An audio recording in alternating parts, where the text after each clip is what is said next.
نحمدہ ونصلی علی رسولہ الکریم اما بعد فاعوذ باللہ من الشیطان الرجیم بسم اللہ الرحمن الرحیم۔ سامعین محترم، آج ہم آپ کے سامنے ایرانیوں کی شکست اور جنگ سے راہ فرار ہونے کے متعلق تاریخی تبری کا وہ حوالہ پیش کریں گے، وہ عبارت آپ کے سامنے رکھیں گے کہ جس میں حضرت خالد بن ولید رضی اللہ تعالیٰ عنہ نے جس وقت ایران کے اندر جنگ کی ہے اور تو انوس جان اور قباز کس طریقے سے بھاگے ہیں، اس کا حال آپ کے سامنے پیش کریں گے کہ ایرانیوں کو شکست ہوئی ہے۔ یہ بات تاریخ تبری کے اندر حصہ دوم اور جلد دوم کے اندر موجود ہے۔ صفحہ نمبر 137 پر خلافت راشدہ حضرت ابوبکر صدیق رضی اللہ تعالیٰ عنہ کی خلافت کے چیپٹر میں یہ بات آئی ہے۔ اب حضرت خالد رضی اللہ تعالیٰ عنہ اور ہرمز کا مقابلہ، یہ عنوان قائم کیا گیا ہے تاریخ تبری کے اندر۔ مقطع بن الحیثم کی روایت ہے، مقطع بن الحیثم کی روایت سے مذکورہ بالا بیان کی تائید ہوتی ہے، مگر بعض راویوں کا بیان یہ ہے کہ ہرمز نے پہلے چند لوگوں کو خالد پر دھوکے سے حملہ کرنے کے لیے تیار کر کے بھیجا۔ اس سازش کے بعد ہرمز میدان میں نکلا۔ اس موقع پر کبھی ایک شخص اور کبھی دوسرا للکارتا، کہاں ہے خالد؟ ہرمز اپنے سواروں سے بات طے کر ہی چکا تھا۔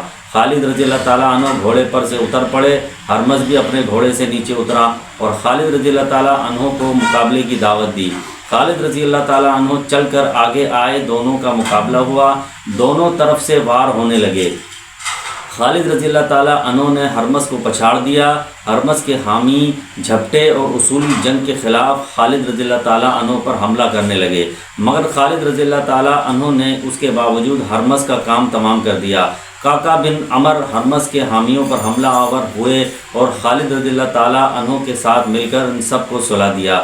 ایرانیوں کو شکست ہوئی، مسلمان رات تک ان کا تعاقب کر کے ان کو مارتے رہے۔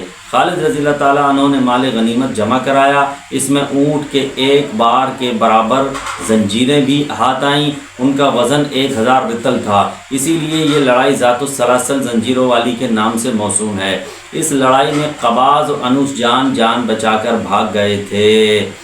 اب یہاں یہ بات معلوم ہوتی ہے کہ ایرانیوں کی طرف سے جو قباز اور انوس جان لڑ رہے تھے تو راہ فرار تو انہوں نے اختیار کیا ہے، مگر روافظ کی طرف سے اصحاب رسول کو جنگوں سے راہ فرار ہونے کا طعنہ دینا مختلف وقتوں میں اپنے چینلوں پر بیٹھ کر، اور یہ جو راہ فراری ان کی ہے انوس جان اور قباز کی، جو ایرانی تھے اور حضرت خالد بن ولید کی مخالفت میں لڑ رہے تھے، انہوں نے جو راہ فرار اختیار کیا ہے اس کو کون بیان کرے گا؟ یہ بھی تاریخ کا ایک حصہ اور حقیقت ہے جو آج ہم ہائی لائٹ کر کے آپ کو دکھا رہے ہیں۔ اب نیچے تھوڑا سا آئیے، اسی صفحے پر ایک عنوان ایک اور قائم کیا گیا ہے کہ ایرانیوں کی شکست اور فرار۔ یہ آپ دیکھ سکتے ہیں کہ ایرانیوں کی شکست اور فرار کا عنوان قائم کرتے ہوئے تاریخ تبری کی جلد دوم حصہ دوم کے اندر یہ بات صفحہ نمبر 137 پر بیان کی گئی ہے۔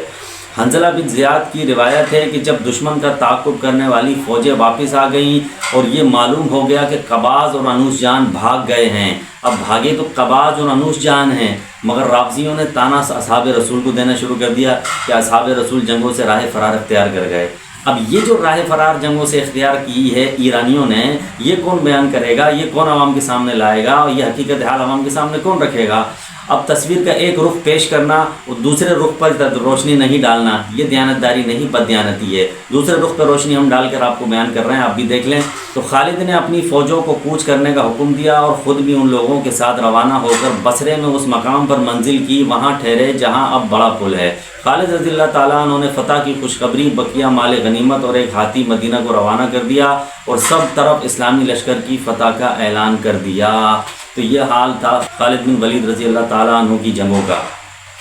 تو روافظ کو چاہیے کہ ان عبارتوں کو بھی دیکھیں کہ تاریخ تبری کے اندر موجود ہے۔ تاریخ تبری کے بہت حوالے پیش کرتے ہیں اصحاب کے بارے میں، وہ ان عبارات اور ان روایات کو بھی دیکھیں۔